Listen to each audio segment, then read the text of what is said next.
By the time the ink dried on the final transfer, I already knew the signatures were forged. I had spent my life reading contracts, weighing the weight of each letter, yet here, in the quiet of my own study, I was staring at the sharp, mechanical slant of a handwriting that was not my own. Outside, the October wind rattled the bare branches against the window, a sound that seemed to mimic the scratching of the pen that had stolen everything from me. It had been a week since the last board meeting I was invited to attend. No explanation was given, just a terse note from my eldest, Henry, suggesting I take time to rest after a long career. Rest, as if the man who built 12 thriving enterprises from nothing had grown too feeble to speak for himself. The truth was not rest, it was exile, and I could feel it in the way the servants avoided my gaze, their footsteps hesitant, their voices low. I went to the desk and lifted the ledger I kept locked away. Numbers had always been my armor, clean, exact, incorruptible. But here they betrayed me, accounts drained, properties reassigned. My name scratched out in minutes where it had taken decades to engrave. It was only when I found the note tucked inside the ledger that my hands began to tremble. We did what we had to. No signature, just that single cowardly sentence. I could hear Henry's voice in it, but I also imagined the faint echo of my younger son, Thomas, agreeing, perhaps even urging him on. And somewhere, behind them, my daughter Margaret, quiet and calculating, the one who had always known how to play both sides without showing her hand. Halfway through the day, the memory came back to me. The conversation from 2 months earlier, in the orchard. Henry had been pacing, his boots cutting narrow furrows in the grass, speaking of consolidating influence and modernizing operations. I had thought it was youthful ambition. Now I understood it had been reconnaissance. The house felt suddenly colder. I lit the fire in my study, but even the flames seemed to resist me, sputtering, sending up thin trails of smoke that stung my eyes. I wondered how long they had been planning it. I wondered if the Sunday dinners, the polite questions about my health, the sudden interest in my will, had all been rehearsals. By evening, I was pacing the length of the hall, my cane tapping against the marble floor, the sound sharp and deliberate. I told myself I would confront them tomorrow, demand explanations, demand the return of what was mine. But another thought, quieter and heavier, began to settle in the back of my mind. They had already moved too far, closed too many doors behind me. I stopped before the portrait of my late wife. Her eyes, rendered in soft oils, seemed to follow me. She had warned me once, not about them, never directly, but about the dangers of letting sentiment blind me to ambition. Blood, she'd said, can be thinner than you think. The words returned now, pressing against my chest, and I felt the first embers of something I hadn't known in years. Not anger, not sorrow, but a slow, deliberate calculation. The same instinct that had once allowed me to seize opportunities others missed was stirring again, reshaping itself into something far colder. And in that moment, I knew rest would never be part of my plan again. The words repeated themselves in my head as I rose before dawn, the house still wrapped in the silence of sleeping servants. There is a peculiar strength that comes in the early hours, before the day has a chance to remind you of what you've lost. I dressed with deliberate care, pressed waistcoat, polished shoes, the watch my father had given me when I signed my first deed. Symbols mattered now. They would see that I had not been broken. I walked to the study, the air cool and damp from the night. My desk, once a place of strategy and creation, now looks like a battlefield, abandoned after defeat. Contracts and ledgers lay scattered, casualties of the quiet coup my children had staged. But among the debris, I began to arrange the tools of my counterattack. Old contact books, handwritten lists of suppliers, notes on clients who had remained loyal to me through storms far greater than this. Around midday, I made my first visit, discreet, unannounced, to an old warehouse on the edge of town. The place had been shut for years, dust thick as felt on the windows, but the lock yielded to my key. Inside, the air smelled of iron and age, yet I could still see the bones of what had once been the heart of my operations. Halfway through inspecting the main floor, I noticed fresh footprints in the dust. They were too small to be mine. I followed them to the back room and found a half-burned cigar resting on a crate. My pulse quickened. Someone had been here recently, and not just anyone. The brand was one my younger son favored, the kind he would never have smoked here without reason. It was then I understood. They knew I would not go quietly. Perhaps they were even counting on it, eager to paint me as the bitter old man clawing at his past. The thought brought a sour taste to my mouth, but it also sharpened my resolve. That evening, I dined alone in the small breakfast room. The family had taken to eating without me, claiming different schedules, but I knew the truth. They could not bear to sit across from me, not while the ink of their betrayal was still fresh. As I ate, I thought of each of them not as children, but as players in a dangerous game, each move calculated, each smile concealing an agenda. By the time the servants cleared my plate, I had made my decision. I would begin rebuilding, not in the open where they could sabotage me, but quietly, beneath their notice. I knew the markets they ignored, the niches they dismissed as unprofitable. Those would be my footholds. I returned to my study, lit a single lamp, and opened my oldest ledger. The names inside were more than business contacts. They were allies forged in the heat of years past. Men and women who owed me favors, or who simply remembered the man I had been before the coup. I began writing letters, each one precise, deliberate, offering opportunities that only I could see. As I signed the first letter, I felt the unfamiliar weight of something returning to me. Not the pride they had taken, but the certainty that I could still outthink them. This would not be a plea for what was mine. It would be a campaign to render their triumph meaningless. And if they thought the worst I could do was remember, they had already made their first mistake. Memory was only the beginning. Memory could be sharpened into something far more dangerous. A weapon they would never see until it was too late. I knew their weaknesses better than anyone, not because I had studied them like rivals, but because I had raised them, watched their habits form, their pride swell, their blind spots grow. The next morning, I walked into town, blending into the early market crowd. Faces turned toward me, some with recognition, some with surprise. Whispers followed. It was not every day they saw George Porter walking alone without the polished motor car or the entourage of assistants. I took no notice, though inwardly I measured the effect. They would talk, and talk was the first step to reviving my presence. At the tailor's shop, I ordered a new suit. Dark, severe, the kind that told people I was not a relic of the past, but a man with work ahead. While the tailor measured my shoulders, he asked in a quiet voice if the rumors were true, that my sons had taken control. I didn't answer directly. Instead, I smiled thinly and said, "The game has only just begun." The look in his eyes told me that answer would spread faster than the truth. By midday, I was sitting in a small cafe across from the docks. The smell of salt water and coal smoke filled the air, the sound of cranes groaning under cargo blending with the chatter of merchants. I wasn't here for the coffee. I was here to meet a man I hadn't spoken to in 15 years.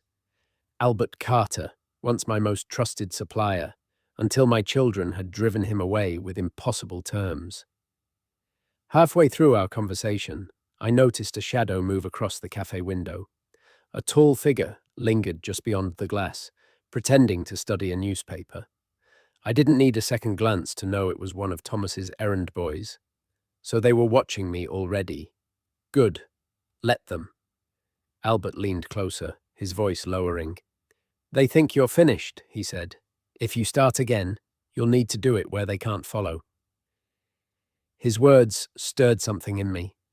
Not the sting of insult, but the quiet satisfaction of being underestimated. That evening, I returned home earlier than usual.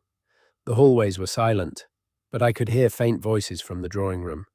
I stopped in the shadows, listening. It was Margaret speaking to Henry. "He won't fight. He doesn't have the strength for it." Henry's reply was confident, almost bored. "Even if he tries, we control the markets now."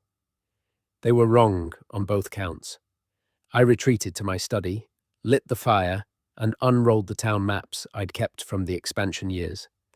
My eyes traced the districts they had ignored. Smaller trade routes, warehouses too old for their taste, merchants too stubborn for their politics. It was in these forgotten corners that my new empire would rise, built on ground they had declared worthless.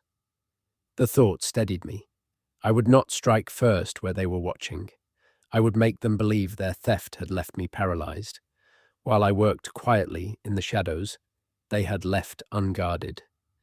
And when the first cracks appeared in their shining monopoly, they would search for the cause too late. They thought the battlefield was theirs alone. I let them believe it for weeks, wearing the mask of a man who had accepted defeat. My walks became shorter, my presence at public gatherings rare, my expression distant. All of it a performance to feed their overconfidence. But in the shadows of their supposed victory, I was mapping every fault line in their foundation. It began with quiet visits to the outskirts of the city, where the cobblestone streets turned to dirt and the markets smelled of wood smoke and dried fish. These were places my children had dismissed as unprofitable, too small for their grand ambitions. But I knew better. The lifeblood of an empire is not only in the gilded halls, but in the alleys where bargains are struck over calloused handshakes. One afternoon, in a warehouse near the river, I met with a man named Fenton, a wiry trader with eyes like wet flint. He had been cast aside by my children's modernization efforts, replaced by younger men who knew nothing of loyalty. I offered him what they never would: respect and a partnership on terms as steady as the tides. He didn't hesitate. Halfway through our discussion, the door creaked open. A boy stood there, breathless, a folded scrap of paper in his hand. He handed it to me without a word, then disappeared into the grey daylight. I unfolded it slowly.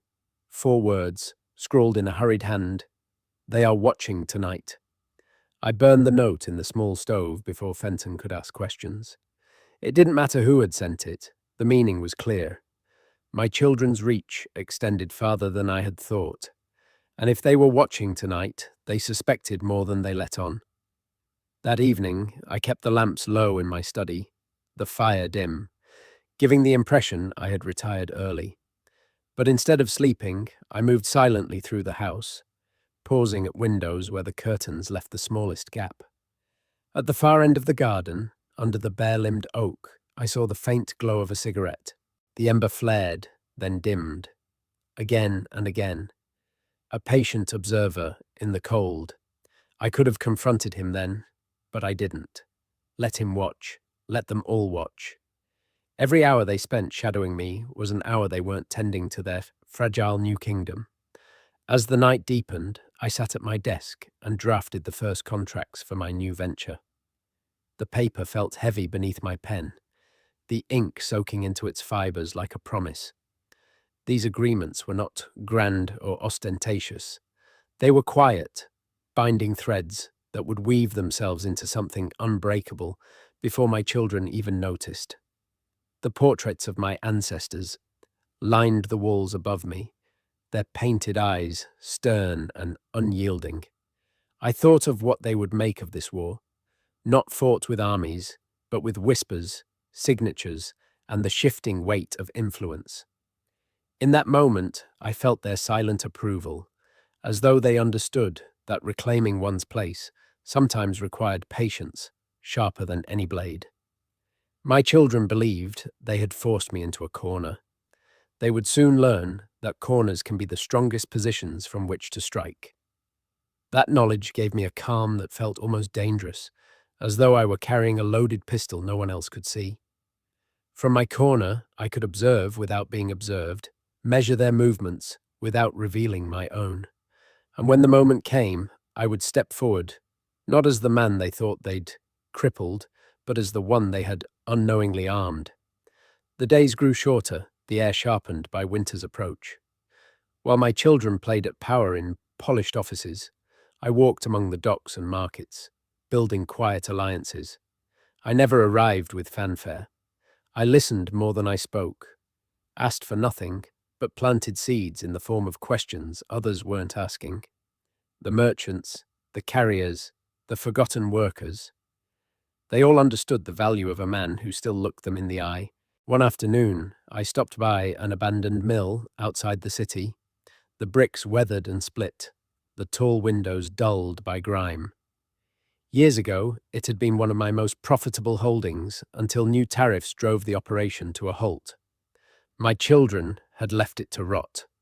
I saw something different, a fortress, hidden in plain sight. Halfway through my inspection of the mill's interior, I heard footsteps on the upper floor. Slow, careful. Not the scurrying of a rat or the creak of settling beams. Human.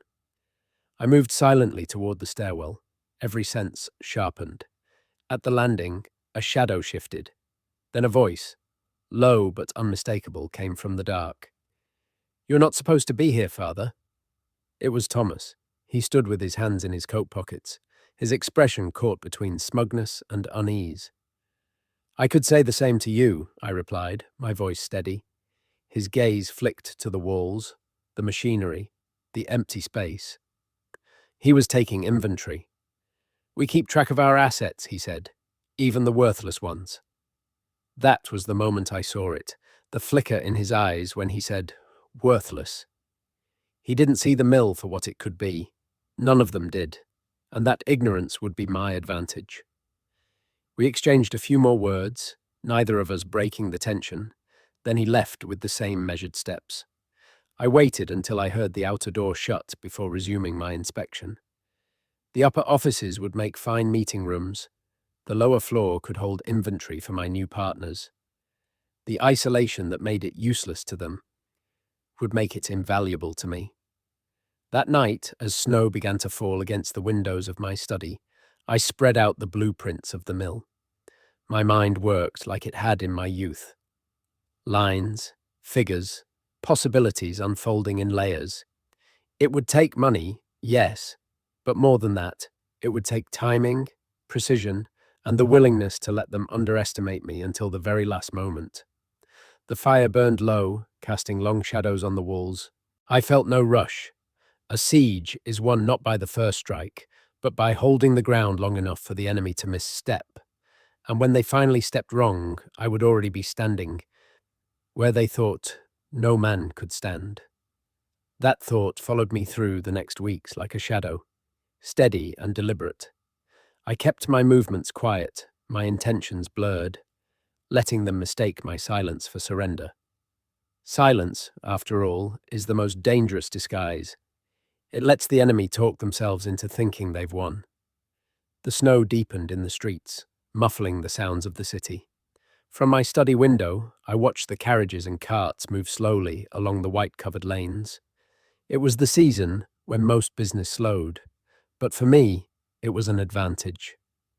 The pace allowed conversations to stretch without suspicion, meetings to linger by firesides where the cold kept others from interrupting. One of those meetings took place in the back room of a small tavern on the southern edge of town. The air was thick with smoke and the smell of stewed meat, the tables crowded with dock workers nursing their ale. Across from me sat a man named Garrick, a transport master who knew every road and riverway better than any mapmaker. My children had pushed him out with their obsession for rail and steel, forgetting the power of old routes. I had not. Halfway through our talk, the tavern door opened. A burst of cold swept in, and with it, a man I recognized, one of Henry's advisors.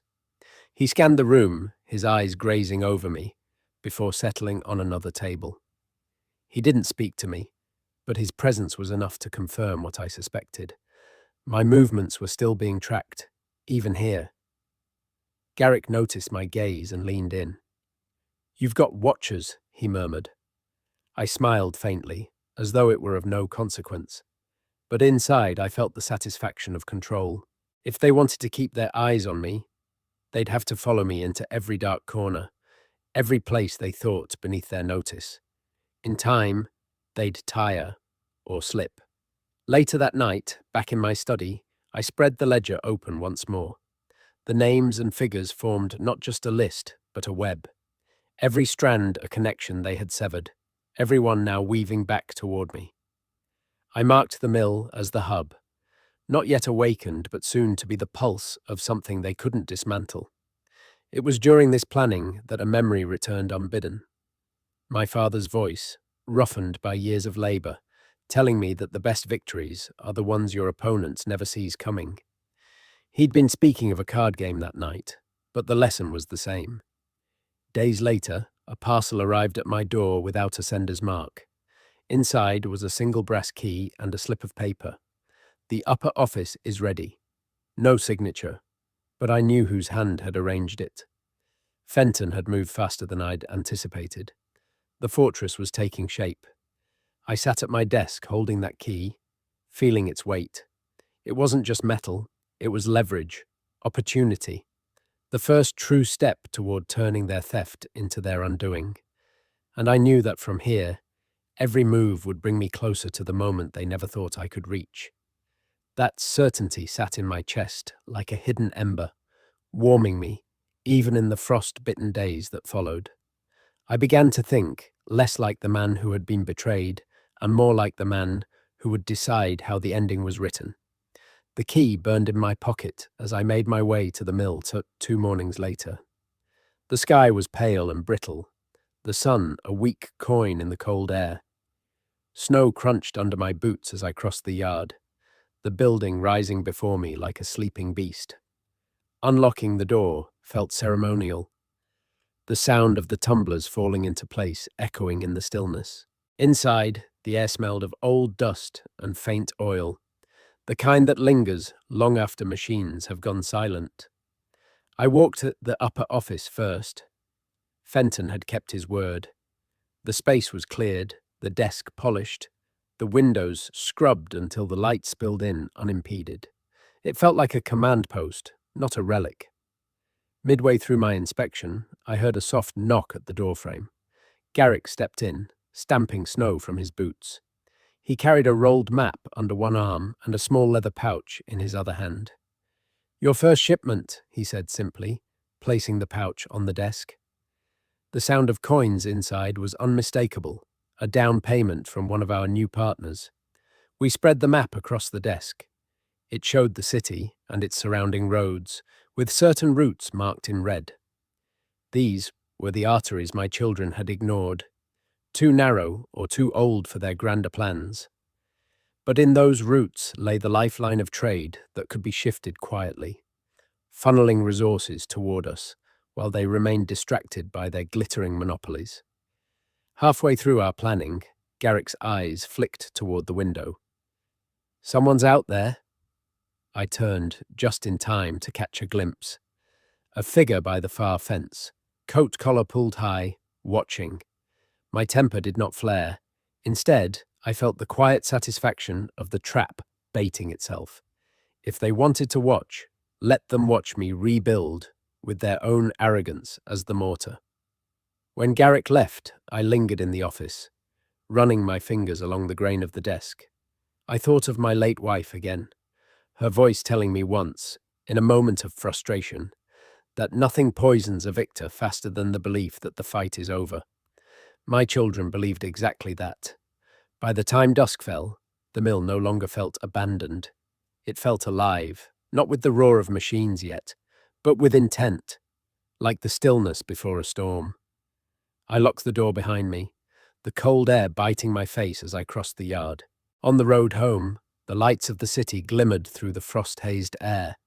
Somewhere in those lights, my children sat in warm rooms, congratulating themselves. They thought they had taken everything worth having. They didn't see that they'd left me exactly what I needed. And soon, I would show them how costly their oversight had been.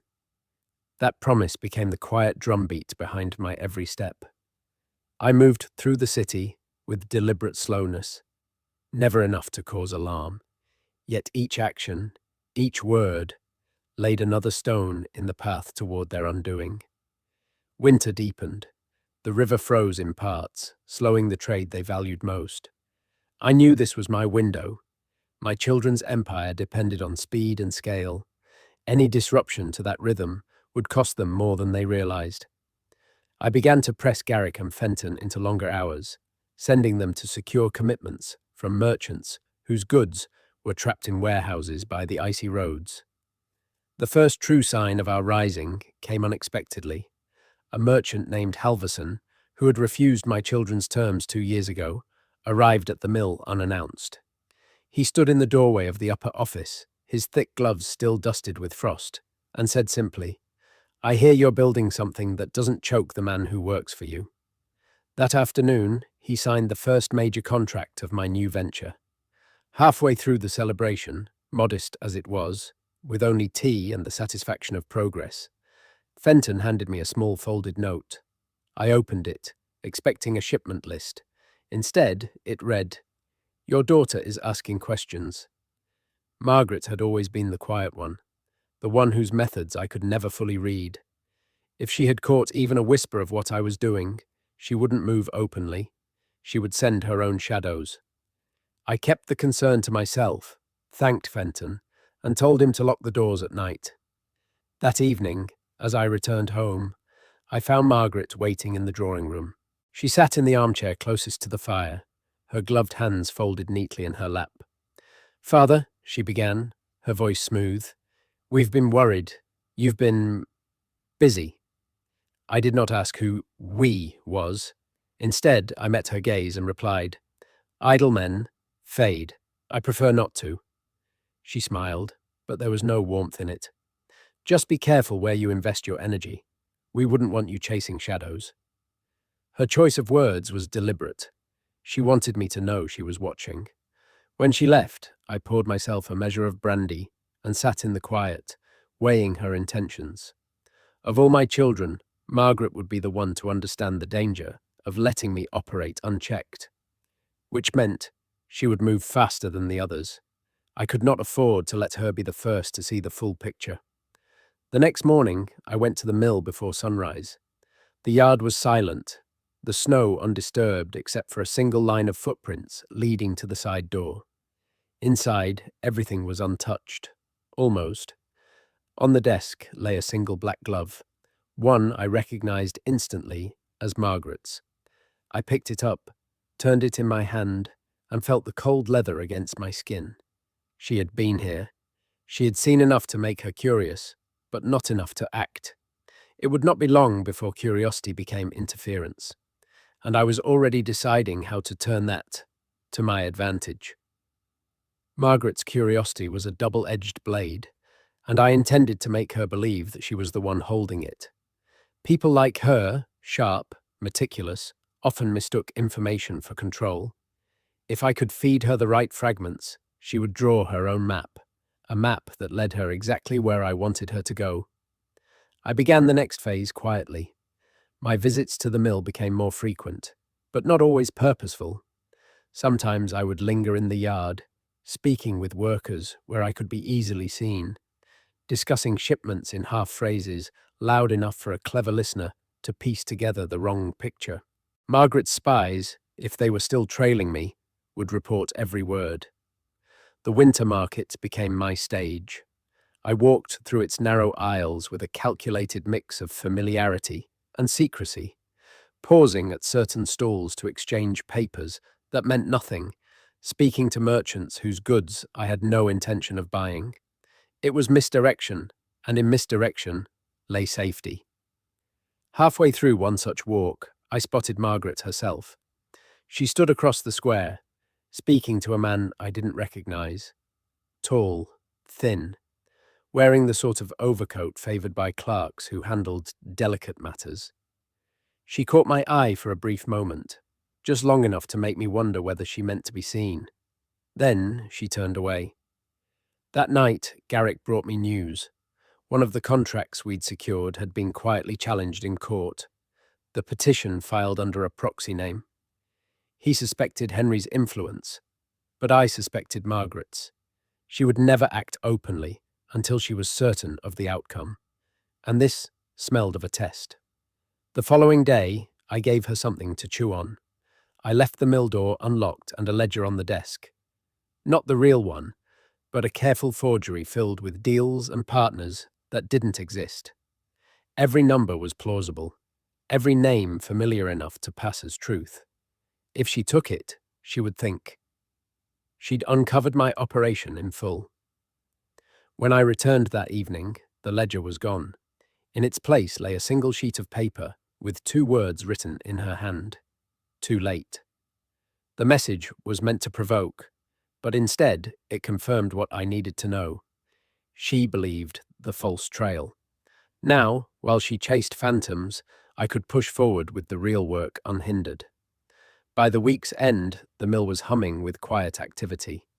The offices were furnished, the lower floor stocked with goods ready to move the moment the thaw began. Garrick had secured transport routes my children had never touched, and Fenton had drawn in a handful of investors who wanted nothing more than to see my family's monopoly fail. I knew Margaret would not stop digging, but I also knew her search was no longer dangerous to me. The danger now was in what would happen when she realized she had been chasing shadows, and when that moment came, I intended to be the one holding the light. Light reveals, but it can also blind, and I planned to use it for both. Margaret would expect confrontation, an unveiling in front of witnesses, some final card turned face up on the table. But what she would not expect was for the truth to arrive quietly, slipping under the door before she even knew she was locked in. I spent the next few days arranging shipments, ensuring our goods would move the instant the thaw broke the ice on the river. Every contract was double-checked, every route reinforced with backups, every payment layered through channels too subtle for my children to trace. It was the same precision I had built my first empire on. Only now there was no board of directors to question my methods. Midway through this work, Garrick came to me with an unexpected piece of news. Henry had been seen visiting one of the smaller ports, speaking to men who had once been loyal to me. Henry was not a man for detail. That was Margaret's gift. But he understood force, and force applied early could crack even well-laid plans. I considered striking first, but the risk of showing my hand was too great. Instead, I decided Henry would be shown exactly what I wanted him to see, in the same way I had misled his sister. I instructed Garrick to leak word of a critical shipment coming through one of the minor roads, guarded lightly and worth a small fortune. In truth, the cargo was worthless. Crates of worn tools and scrap, dressed to look important. 2 days later, news reached me that the shipment had been intercepted. I could picture Henry's smug satisfaction, believing he had cut into my operations. In reality, he had just spent his own resources on a hollow victory. The real shipment had passed through the southern route unchallenged, its value enough to fund the next phase of my return. That evening, I allowed myself a small indulgence. Dinner at the old club I had avoided since the coup. The familiar scent of polished wood and cigar smoke wrapped around me as I entered, heads turning just enough to register surprise. Conversations shifted, and I knew the rumors would follow. George Porter was not gone. George Porter was eating well, speaking with merchants, shaking hands. But amid the warmth of the room, I saw a figure at the far table. Margaret. She raised her glass slightly, a gesture that could have been acknowledgement or warning. Her expression was unreadable, but I caught the faintest tightening at the corners of her mouth. Perhaps she had begun to suspect the ledger she took was false. I finished my meal slowly, leaving before she could approach me. The cold night air outside felt sharper than it had in weeks, the city's lamps casting long shadows on the snow. Margaret's gaze followed me in my thoughts, not as a threat, but as the flicker of a match before the flame catches. She would come soon, and when she did, I would be ready to light the room in a way that showed her everything she feared to see. The anticipation was not nervousness. It was the stillness before a bowstring is drawn, knowing that once the arrow flies, there is no calling it back. Margaret had always prided herself on knowing more than she revealed. I would use that vanity against her. The morning she arrived, the city was half buried under snow, the streets muffled into a heavy silence. She did not send word ahead. She simply appeared at the mill's front gate, wrapped in a deep green coat, her face calm, but her eyes restless. Fenton, catching sight of her through the office window, looked to me for instruction. I told him to let her in. Margaret stepped inside without removing her gloves. Her gaze swept the room like a merchant inspecting goods, lingering on the maps, the ledgers, the crates stacked neatly along the walls. "So it's true," she said. "You've been busy." I didn't deny it. "Idle men fade," I repeated, the same phrase I'd given her weeks before. But this time I added, "And I'm not ready to fade." She circled the room slowly, her boots tapping against the wooden floor, pausing to rest her hand on the back of my chair. "You've made enemies, Father," she said, her tone smooth but sharpened underneath. "Henry won't tolerate this. And Thomas, well, you know how he reacts when someone crosses him." I leaned back slightly, watching her. If they wanted peace, they should have left me with something worth keeping. Halfway through our exchange, she glanced at a crate marked with a false company seal, part of the same misdirection that had cost Henry his resources. She didn't touch it, but her lips curved almost imperceptibly, as though her confirming something she'd been told. Good. She was still chasing ghosts. But then she said something I hadn't expected. "You think I'm here to stop you? I'm not. I'm here to warn you. Evans, there's someone else moving pieces on this board, and it isn't me." Her words hung in the air, heavier than I wanted to admit. For a moment, the room felt smaller, the light from the windows colder.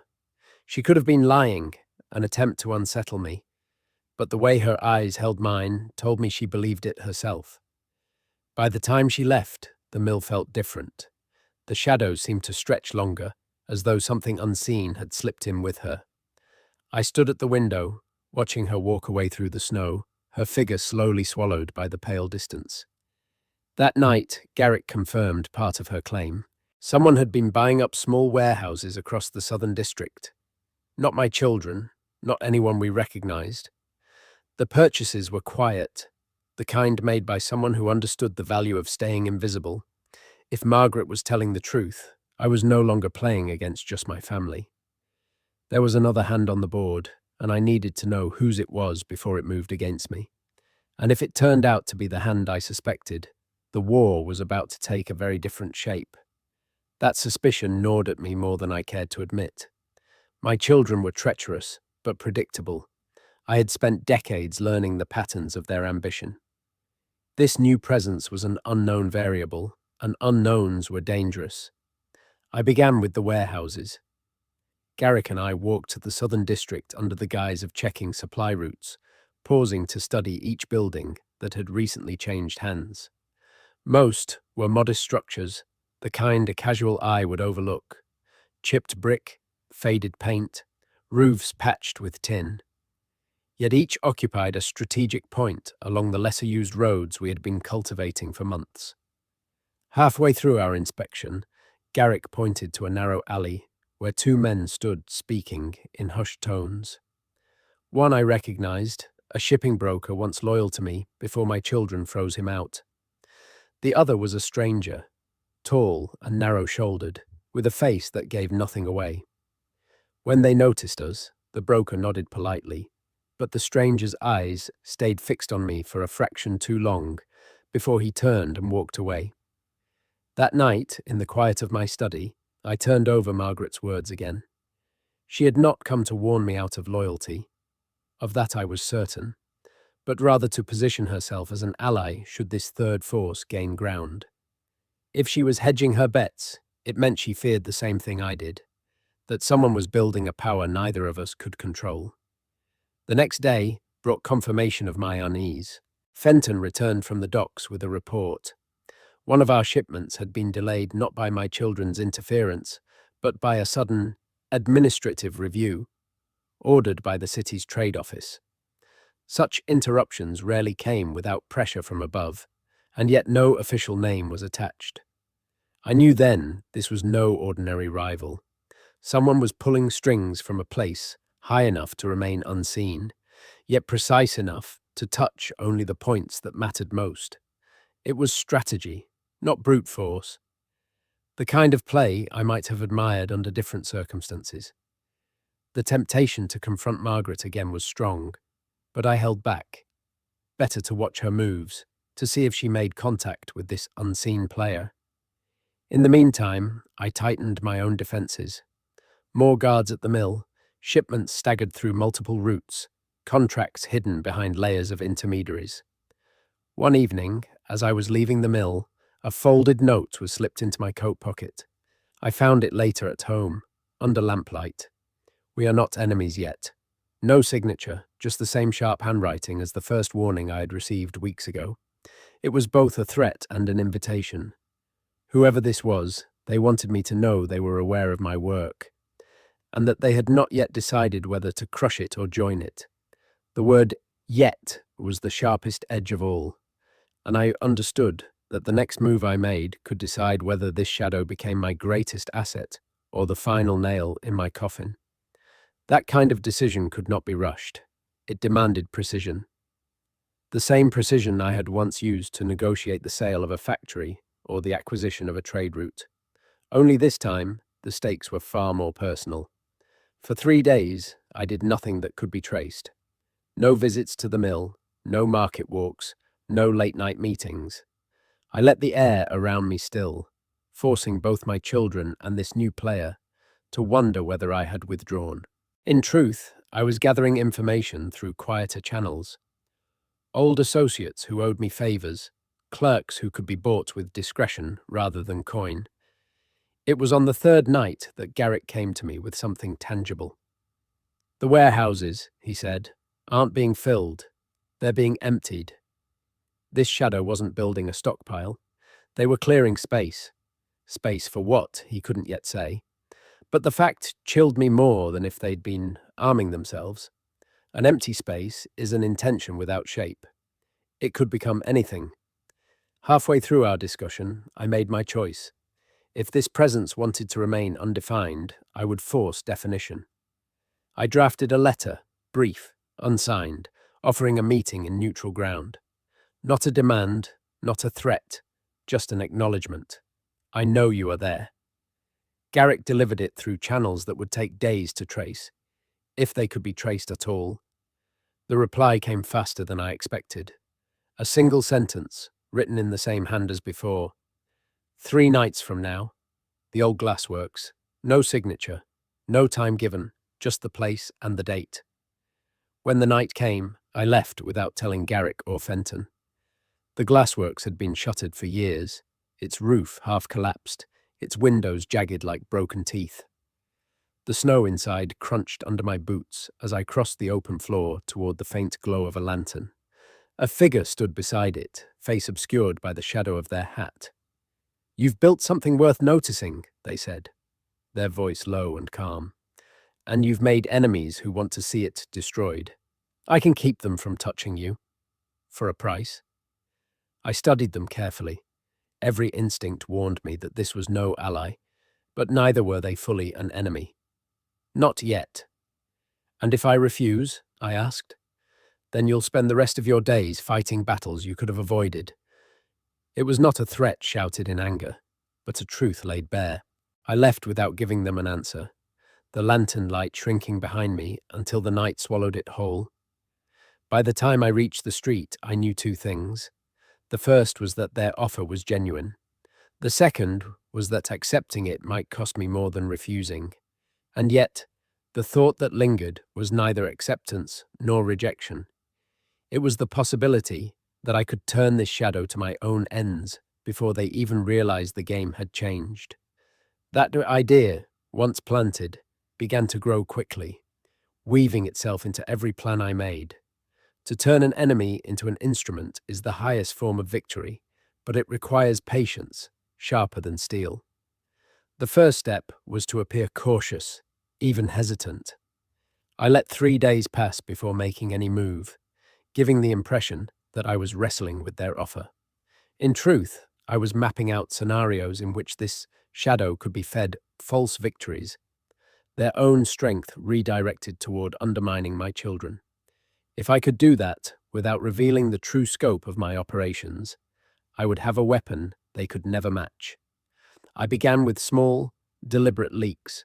A warehouse, supposedly holding rare timber, was discovered through a contact I knew would carry news back to the shadow. In reality, the timber had been sold months ago. What remained was worthless scrap. A week later, Garrick reported that the shadow had secured the warehouse and was moving resources to guard it. They were already spending energy where I wanted them to. Halfway through this quiet campaign, I received another note from them. "You are learning." The words were meant as praise, perhaps, but I took them as confirmation that they believed I was aligning myself with their goals. That was exactly the illusion I needed to maintain. Meanwhile, my children remained unaware of the third force at play. Henry continued his clumsy attempts to choke my supply lines. Margaret her calculated shadowing of my movements. They were so focused on me that they didn't see the shadow shaping the ground beneath their feet. But I could see it, and I could feel the tension building toward a collision. If the shadow pushed too far, my children would notice. If my children discovered the shadow too soon, they might turn their fire away from me and toward the newcomer, and in doing so, destroy the balance I was trying to maintain. It was during a meeting at the mill that the scale of the risk became clear. Fenton brought in word that a key merchant, one we'd depended on for 2 decades, had abruptly shifted allegiance. Not to my children, not to me, to the shadow. That was my warning bell. I could not let them grow so bold as to take what was mine. Turning them to my advantage was one thing. Allowing them to sap my own foundation was another entirely. The knife I had been sharpening was now close to my own skin. That night, I stood in the mill's upper office, looking out at the snow-covered yard, and I realized the time for slow maneuvering was ending. The shadow had been useful, but the longer I let them move unchecked, the harder it would be to cut them loose. And so I decided, the next meeting with them would not be about alliance. It would be about setting the terms of survival, theirs or mine. The decision settled in me like a stone in deep water, immovable and cold. I had no illusions about what such a meeting might become. Agreements reached in the shadows are rarely bound by honor. They are bound by who can leave the room alive with the greater advantage. I sent no formal summons this time. Instead, I made myself visible in places I knew their eyes would be. The wharfside taverns, the grain markets, the narrow lanes where whispers carried faster than carriages. The message would reach them without a word from me. George Porter was moving, and the shadow had better meet him before he moved past them. It took only 2 days. A boy I didn't recognize slipped me a folded scrap of paper while passing in the street. Tonight, the foundry. I burned the note the moment I read it. The foundry was colder than the glassworks had been, its cavernous space echoing with every step I took. The air smelled faintly of rust and ash. A single lantern hung from a hook, its light barely touching the edges of the room. They stood in that half-light, the brim of their hat casting their face in shadow, hands resting lightly on the head of a walking stick. "You've been busy," they said, their tone neither approving nor accusing. "And you've used me well." I didn't pretend to deny it. "The arrangement has run its course," I replied. "From here, we define the terms, or we part ways." They tilted their heads slightly, considering. "And if I choose not to agree?" "Then we stop being parallel interests," I said, "and become what we were always meant to be, opposing forces." For a long moment, there was only the sound of the lantern chain, swaying gently above us. Then they smiled, or perhaps it was only the shadow shifting. "You remind me of myself, Porter. and that is the only reason I'm still standing here. We spoke for less than 15 minutes, but the ground between us shifted with every word. In the end, we settled on something. Neither alliance nor war. A fragile truce built on mutual recognition that breaking it would cost both of us dearly. When I left the foundry, the snow had begun to fall again, soft and relentless. The city lay ahead, its lights blurred through the curtain of white.